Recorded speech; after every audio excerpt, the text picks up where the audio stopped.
Assalamualaikum warahmatullahi wabarakatuh.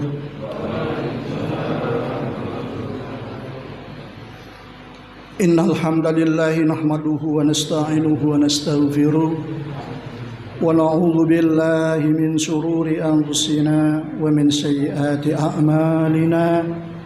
May yahdihillahu fala mudilla lahu wa may yudlil fala hadiyalah.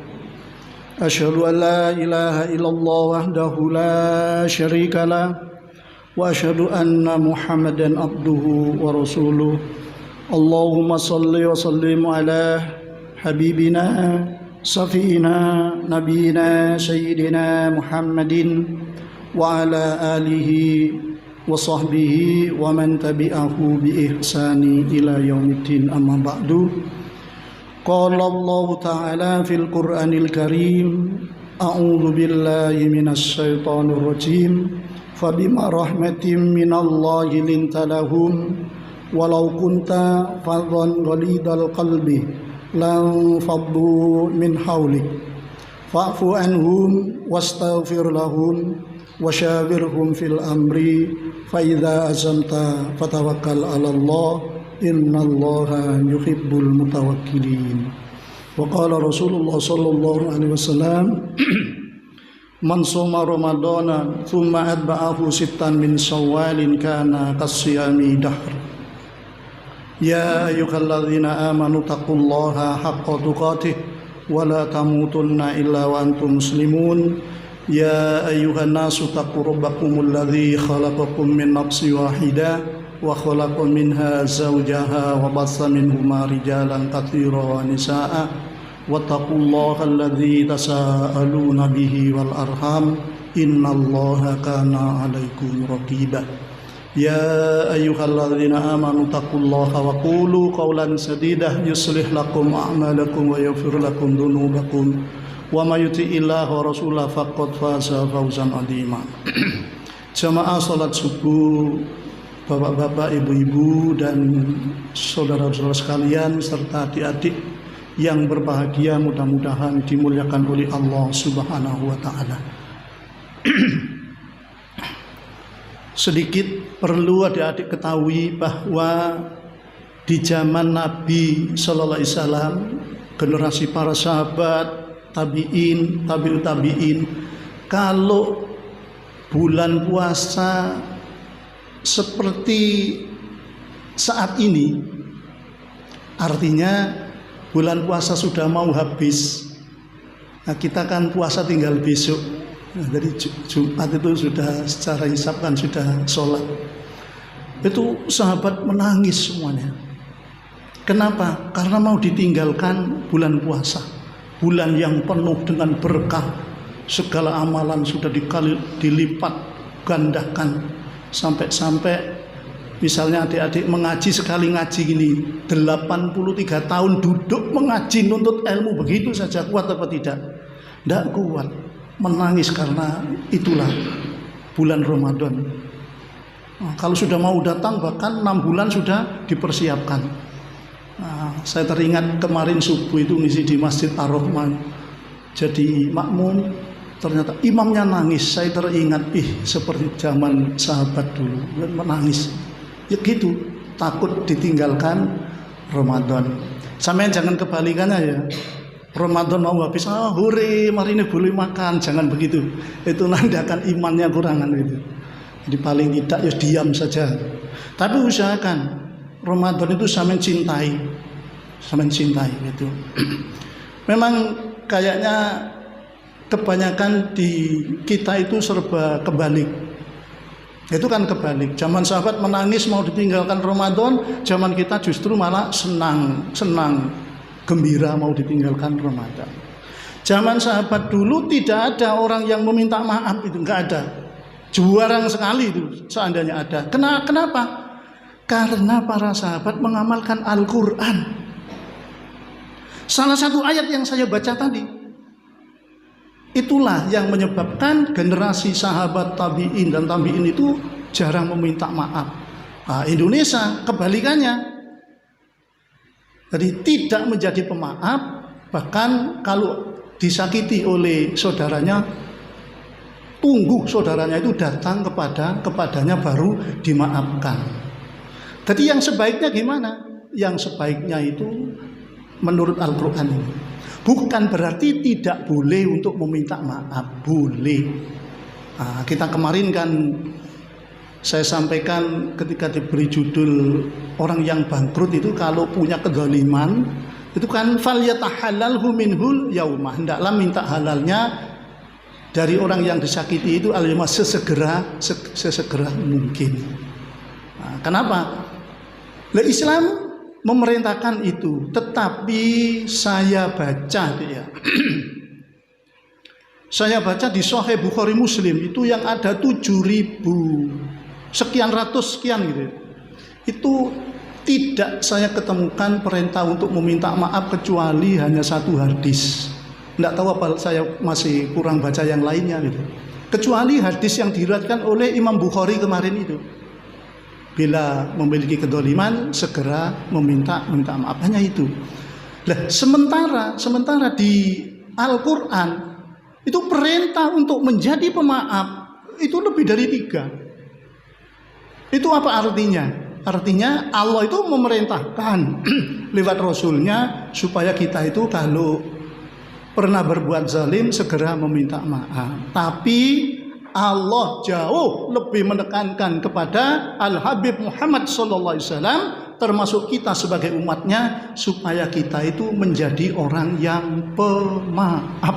Yes, judulnya pemaaf deh kalau ditulis. Nah, dalam sebuah firman Allah tadi saya bacakan itu bisa ditulis suratnya nomor 3. Nama suratnya Ali Imran. Ayatnya 159. Yang berbunyi a'udzubillahi minasyaitonirrajim fabima rahmatin minallahi, maka disebabkan karena rahmat dari Allah lintalahum, engkau berlaku lemah lembut lahum terhadap mereka. Walau kunta, dan sekiranya atau seandainya kunta engkau adalah fadhon ghalidul qalbi, kasar berhati yang keras atau keras berhati yang kasar, lan faddu, tentulah mereka akan menjauhkan diri, bertebaran min haulik dari sekelilingmu. Karena itu fa'fu anhum wasfa, maafkanlah mereka, wastaghfir lahum, dan mintakanlah ampun lahum untuk mereka, wasyawirhum, dan musyawarahlah dengan mereka fil amri dalam satu perkara. Fa idza azamta, dan apabila telah sepakat dalam bermusyawarah itu berangkat, kesepakatan itu dijalankan, fatawakkal Allah, dan bertawakal kepada Allah Subhanahu wa taala. Innallaha yuhibbul mutawakkilin, dan sesungguhnya Allah itu mencintai orang-orang yang bertawakal. Begini maksudnya, saya langsung saja. Di dalam ayat ini Rasulullah SAW diperintahkan untuk memberi maaf kepada orang-orang yang dulu itu diam-diam meninggalkan Nabi. Nah, jadi tidak boleh dimarahi. Jadi u'fu anhu, maka maafkanlah mereka. Setelah memaafkan, Al-Quran memerintahkan wastaghfir lahum, mohonkanlah ampun untuk mereka. Jadi ada 2 di sini. Satu, misalnya ada orang yang berbuat zalim kepada kita. Nah, kemudian kita diperintahkan untuk memaafkan tanpa harus menunggu orang yang berbuat zalim itu datang kepada kita. Nah, mungkin ini kalau adik-adik, kok enak, wong saya yang dipukul, misalnya dipukul. Saya belum balas mukul, sudah disuruh memaafkan. Lah kok nyimut kan gitu kalau anak-anaknya. Jadi, itu pun masih ada disuruh nambah oleh Allah. Tidak hanya sekedar memaafkan. Apa kata Allah? Wastaghfir lahum. Jadi wastaghfir lahum itu dari asal ghafaro. Istaghfaro yastaghfiru, istaghfir lahum. Maka mintakanlah ampun lahum untuk mereka. Coba bayangkan. Sampean misalnya tiba-tiba ada teman yang sampean jalan enak-enak jalan, kemudian di kaki sampean dibegal, sampean jatuh. Marah benda. paling tidak hati kita merasa marah. Kalau misalnya seperti itu, sampean diperintahkan, ya Allah ampunilah teman yang jegal saya ini. Mungkin dia tidak tahu ilmunya, belum pernah ngaji dan lain sebagainya. Kemudian masih disuruh memintakan ampun atas teman sampean yang jegal tadi. Juga ampunilah ya Allah jika teman saya yang jegal saya ini memiliki dosa-dosa lain selain ia dosa terhadap saya. Coba bayangkan. Diperintahkan seperti itu. Nah, ini. Jadi intinya dalam ayat ini, kalau ada orang yang berbuat salah kepada kita, berbuat zalim kepada kita, kita diperintahkan untuk memberikan maaf. Terus ditambah supaya kita itu mendoakan orang yang berbuat zalim kepada kita itu. Ini, Islam itu sebenarnya sangat indah sekali. Kalau saya baca itu, ada orang luar itu mengolok-olok Islam karena tidak belajar, cuma tahu dari luarnya saja, tidak tahu kandungan makna dari Al-Quran itu. Tapi sekarang alhamdulillah, banyak orang-orang kafir itu sudah masuk ke dalam agama Islam. Dengan diejeknya Al-Quran, akhirnya mereka banyak ingin yang mempelajari Al-Quran sehingga berbondong-bondong untuk masuk ke dalam agama Islam. Ya untuk mereka sendiri. Alhamdulillah saudara kita bertambah. Ini ayat yang di Ali Imran. Ada lagi yang kedua, bisa dilihat dalam surah Al-Maidah. Dalam surah Al-Maidah itu surah nomor 5 ayatnya 13. Saya singkat saja, di sana Allah berfirman, fa'fu anhum, maafkanlah mereka, wasfa, dan biarkanlah. Nah, ini ada bedanya ya dengan ayat yang tadi ya. Kalau di Al-Maidah, faghfir lahum wasfa, maafkanlah, fa'fu anhum, maafkanlah mereka, wasfa, dan biarkan. Artinya tidak boleh memohonkan ampun. Nah, karena ayat ini turun sehubungan dengan orang-orang Yahudi dan orang-orang Nasrani. Zaman Rasulullah SAW, orang-orang Yahudi dan Nasrani itu sering berjanji dengan Rasulullah SAW, tapi mereka sering mengkhianati juga. Nah, kata Allah, biar sudah dikhianati kamu, tapi berilah maaf mereka. Coba dikhianati Rasulullah SAW, tapi disuruh memaafkan. Ini orang di luar Islam loh ya. Sampean kalau misalnya ada orang Kristen nyalai sampean diperintahkan supaya memaafkan. Tapi wasfa dan biarkan, jangan seperti ayat yang pertama tadi. Ini maksudnya biarkan, sampean tidak boleh mendoakan mereka yang di luar Islam itu. Boleh mendoakan cuma supaya mereka mendapatkan satu petunjuk itu saja.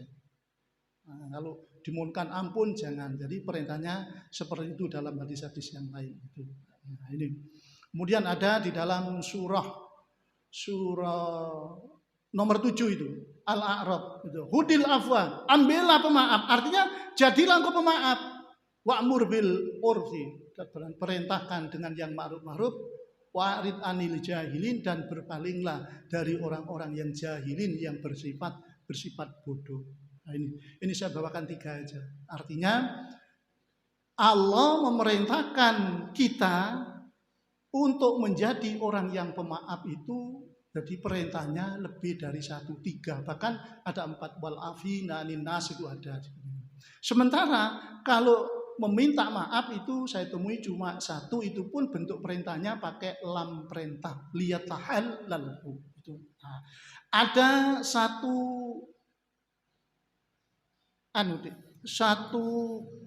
yang belum kita rasakan itu. Kenapa Allah lebih menekankan kepada kita itu supaya kita menjadi pemaaf, tidak ditekankan untuk meminta maaf. Nah, kalau seandainya agama itu memerintahkan atau menekankan kita hanya meminta maaf, maka ada beberapa dosa yang tidak bisa terhapus, tidak bisa terampuni. Nah, kenapa kok gini?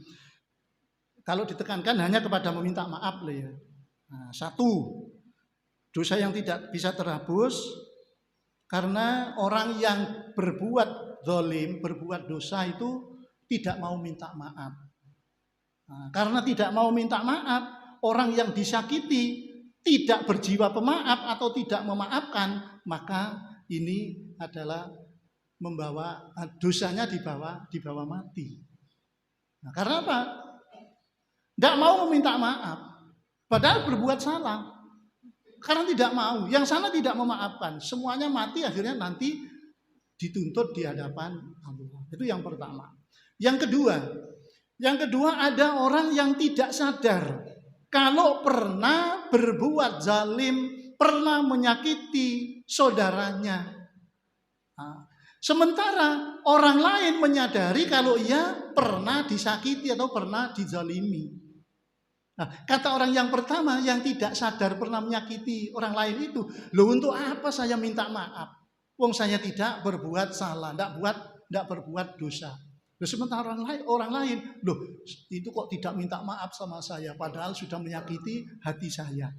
Nah, ini akhirnya nanti kalau sudah tidak memaafkan, ini tidak mau minta maaf, maka dosanya akan dibawa mati. Yang ketiga, sebab status sosial. Mungkin ada seorang yang pejabat sangat tinggi punya kesalahan terhadap bawahannya. Dia mungkin dosanya terlalu besar, mau minta maaf itu malu karena memiliki jabatan misalnya. Sehingga ada bayangan bagaimana kalau seandainya nanti saya meminta maaf kepada bawahan saya, kemudian bawahan saya ini tidak mau memaafkan. Waduh, malah timbul masalah yang baru. Wah, lebih baik saya tidak minta maaf sudah. Nah, karena tidak mau minta maaf, bawaannya tidak berjiwa pemaaf atau tidak memaafkan, maka dosanya dibawa mati. Itu. Dan yang terakhir misalnya, kita berbuat salah kepada orang lain, mau meminta maaf, kebetulan rumahnya jauh di Jember. Bagaimanapun saya harus ke sana, karena kalau tidak dosa saya tetap. Akhirnya datang ke Jember. Setelah datang ke Jember, ditanyakan-tanyakan, ternyata sudah pindah. Pindah kemana? Ke Surabaya. Waduh, kok semakin jauh. Tapi kalau tidak saya datangi, dosa saya tetap didatangi ke Surabaya. Setelah nyampe sana, ternyata di sana pindah lagi kemana? Ke Kalimantan. Ya waduh, tidak bisa minta maaf sudah. Mereka tidak memaafkan, maka dosanya akan dibawa mati. Karena itulah sekali lagi Allah memerintahkan kepada kita selaku hambanya untuk meminta maaf apabila kita mempunyai kesalahan. Tapi jauh lebih menekankan kepada kita supaya kita itu memaafkan kesalahan-kesalahan saudara-saudara kita ataupun orang di luar Islam. Apakah Nabi itu berjiwa pemaaf? Loh, sangat. Akhlak Nabi itu adalah Al-Quran. Nabi itu sangat berjiwa pemaaf sekali. Bisa adik-adik lihat misalnya ada satu kejadian. Ketika Rasulullah SAW hijrah. Jadi dari Mekah ke Madinah. Itu kan mengendarai onta yang dihadiahkan oleh sahabat tercintanya yaitu Abu Bakar As-Siddiq radhiyallahu anhu. Ketika jalan diumumkan itu sama kafir Quraisy itu, siapa yang bisa menangkap Muhammad hidup atau mati akan mendapatkan 100 ekor onta. Bayangkan 100 ekor onta. Kalau sekarang itu 50 juta kali 100, coba bayangkan berapa hadiah yang diperoleh. Akhirnya ada kafir yang pekerjaannya sebagai pembunuh. Siapa? Suraqah. Mendengar seperti itu, akhirnya pedangnya diasah, dicari, betul dicari. Akhirnya dikejar, membawa kuda. Ketemu betul Rasulullah saat itu berjalan dengan Abu Bakar Siddiq.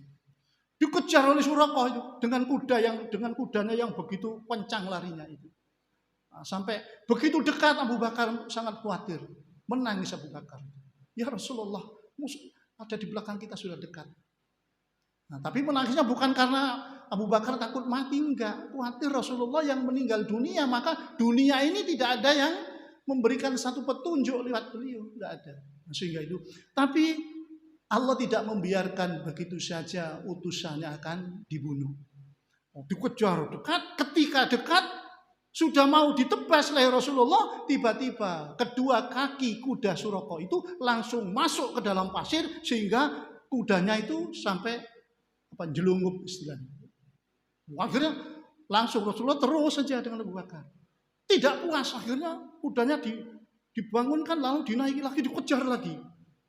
Begitu dekat kejadian sama sampai 3 atau 4 kali itu sehingga Suraka ini meyakini bahwa di balik yang nyata ini ada yang melindungi Muhammad SAW itu. Dan akhirnya keyakinannya dia mantap untuk tidak memusuhi Nabi. Dipanggillah akhirnya Rasulullah SAW dan dia menyatakan bahwa bersahadatlah asyhadu alla ilaha illallah wa anta Rasulullah SAW. Sehingga saat itu Rasulullah tidak balas dendam walaupun sudah memanggil berada di depannya, tetap saja tidak balas dendam. Ini yang pertama. Ada lagi misalnya Rasulullah ketika mau pergi sholat berjamaah, nah seperti adik-adik ini mau pergi ke masjid, tiba-tiba di jalan itu kejatuhan, serbannya itu ada barang yang jatuh di atasnya. Setelah dipegang gini kok ternyata basah. Loh, kok basah? Dilihat di atas ada orangnya. Oh, kalau begitu saya ini diludahi. Akhirnya terus Rasulullah dibersihkan aja, dibersihkan kemudian sholat. Di waktu yang lain sama kejadiannya. Tadi ada barang yang jatuh, ternyata setelah dipegang itu adalah ludah. Oh, diludahi lagi ada orang. Kok terusan begitu? Suatu ketika Rasulullah SAW lewat di jalan yang sama yang biasa diludahi itu. Tapi loh, kok tidak ada barang yang jatuh? Akhirnya Rasulullah menunggu gini. Loh, kok tidak ada yang jatuh? Dilihat tidak ada orangnya. Nah, sehingga Rasulullah tidak meneruskan ke masjid. Nah, setelah selesai dari sholat itu, beliau bertanya di lingkungan di mana beliau ketika diludahi itu. Apakah ada yang mengetahui ada fulan yang biasa di atas ini? Oh, tahu ya Rasulullah, itu si fulan rumahnya di sini, di sini, bla bla bla bla. Oh ya sudah, terima kasih. Akhirnya Rasulullah SAW langsung pulang. Dikasih kabar, itu tidak ada di sini karena saat ini sedang sakit ya Rasul. Nah, kemudian Rasulullah pulang saat itu menuju ke rumahnya Aisyah. Sampai tanya kepada Aisyah, apakah ada makanan? Nah, kata Aisyah ada roti dengan apa gitu. Tolong dibungkus Aisyah, dibungkus. Dibungkus, keluar lagi Rasulullah menuju rumah orang yang biasa meludahi itu. Coba bayangkan. Nah, akhirnya nyampe ke rumah, pintu dalam keadaan tertutup. Akhirnya diketuk. Diketuk oleh Rasulullah. Nah, begitu diketuk, ada tamu. Dia mau membukakan pintu sambil kondisi sakit. Akhirnya pintu dibuka. Setelah dibuka bahwa yang di luar pintu itu ternyata orang yang selama ini biasa diludahi. Wih, mukanya merah. Waduh, dalam pikirannya Muhammad ketika saya sehat, saya meludahi, dia tidak berani dengan saya. Tapi tatkala mendengar saya sakit, dia datang kemari untuk balas dendam. Alang. Perasaan orang yang biasa meludahi. Tapi Rasulullah sudah tahu. Begitu pintu dibuka, dilihat wajahnya itu sudah kemerah-merahan, ketakutan. Apa jawab Rasulullah? Jawab Rasulullah mengatakan, jangan takut. Saya datang kemari bukan untuk balas dendam. Saya datang kemari karena saya mendengar kalau engkau sakit. Nah, tolong ini ada sedikit makanan. Ya, sampai makan, sampai nikmati. Lu coba bayangkan. Biasa meludahi, tidak salah, tidak apa. Wong pergi sholat kok diludahi. Sholat itu kan bagus. Datang diberikan makanan. Apakah waktu memberi makanan masih diikuti dengan kalimat yang jelek? Ini ada makanan. Tolong nanti kalau sudah sembuh, ludahi saya lagi ya. Enggak. Tapi ini ada makanan. Setelah itu selesai sudah. Apa kata orang yang biasa meludahi itu? Muhammad yang biasa saya ludahi, harusnya ia balas dendam kepada saya. Tetapi ketika saya sakit, dia malah datang terlebih dahulu untuk menjenguk saya dan memberikan hadiah makanan. Sementara orang yang menyuruh saya meludahi Muhammad, saya sakit, dia tak datang kepada saya. Alangkah mulianya hati Muhammad. Kalau begitu saya ikut pada ajarannya. Nah, akhirnya dia bersahadat, masuk dalam Islam dengan pemaafnya Rasulullah SAW, sehingga orang yang memusuhi itu akhirnya memasuk agama Islam, mengikuti ajaran yang dibawa oleh Rasulullah SAW. Adik-adik juga seperti itu kelak. Ya, jika dimusuhi oleh teman-temannya, tampakkan kesabaran. Siapa tahu, oh kok begitu sabar sih anak ini. Akhirnya sampai akan dijadikan teman akrab. Itu milih teman. Kalau milih teman yang seperti itu, milih yang agama. Ya, melihat seseorang itu, jadi melihat agama seseorang itu dilihat dengan siapa ia berteman. Ya, sebanding dengan itu. Karena itu ada ulama itu, ada yang nomor 3 itu orang soleh kumpul lama. Nah ini contoh bahwa Rasulullah SAW itu benar-benar memiliki jiwa pemaaf. Kemudian ada lagi, dulu Suroko diledahi, ada seorang yang bernama Gausar, orang Ghatafan dari Bani Sa'labah, itu bin Muharib. Itu tiba-tiba diam-diam menyusun kekuatan akan memerangi Rasulullah SAW. Dan akhirnya belum sampai ia berangkat, akhirnya didengar oleh Rasulullah SAW, sehingga Rasulullah SAW mempersiapkan pasukan. Nah, di dalam tara itu disiapkan oleh Rasulullah ada 450 orang-orang Islam. Nah, diajak untuk berperang akhirnya, karena mau diserang. Kemana? Di satu tempat mata air yang bernama Za'amr itu, Pak. Za'amr di Najd. Nah, setelah nyampainya di sana, ternyata tahu kalau rombongan orang-orang Islam ini datang. Akhirnya orang Ghatafan ini dari suku Bani Sa'labah ini akhirnya terkocar-kacir, lari ke bukit-bukit, ke gunung, yang kemudian turunlah hujan deras. Akhirnya sudah kesana kemari sudah orang-orang kafir itu. Umat Islam juga seperti itu, kebasahan.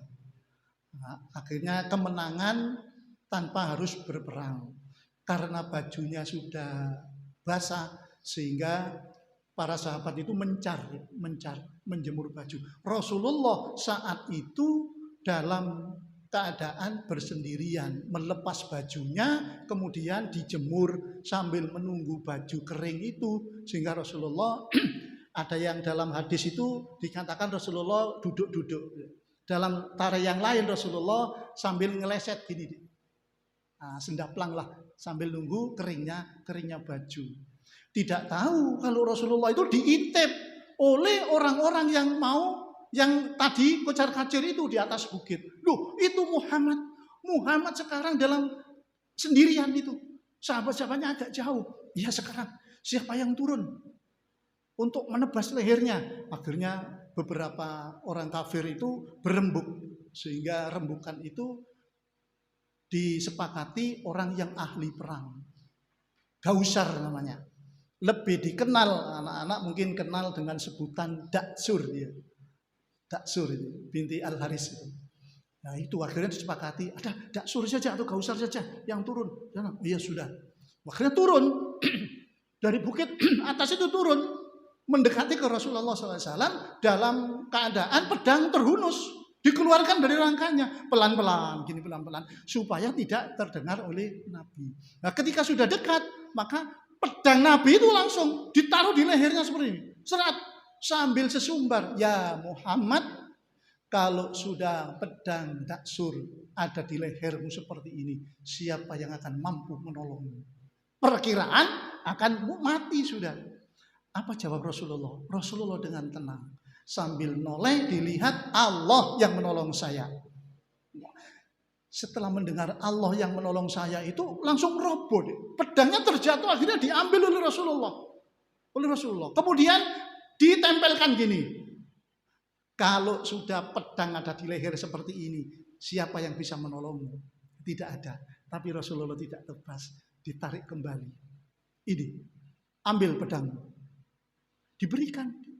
Sambil berkata, terus merenung. Kenapa kamu kok tidak jadi untuk memenggal leher saya? Diceritakan oleh Daksur itu. Saya melihat sosok manusia yang mengenakan serba putih. Kemudian memukul dada saya. Sehingga saya roboh dan pedang saya terjatuh. Mulai saat ini ya Muhammad ya Rasulullah. Ishhadu, saksikan. Ashhadu an la ilaha illallah wa anta Rasulullah. Akhirnya masuk Islam. Saya akan berjanji. Akan mengajak teman-teman untuk tidak memusuhi kamu.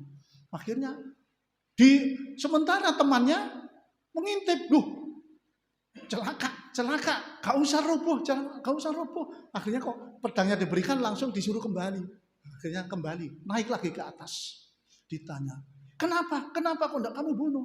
Diceritakan, maaf, di balik yang nyata ini ternyata Muhammad Rasulullah SAW itu ada yang melindungi. Karena itu saya sudah bersahadat. Kalian jangan sampai memusuhi Nabi.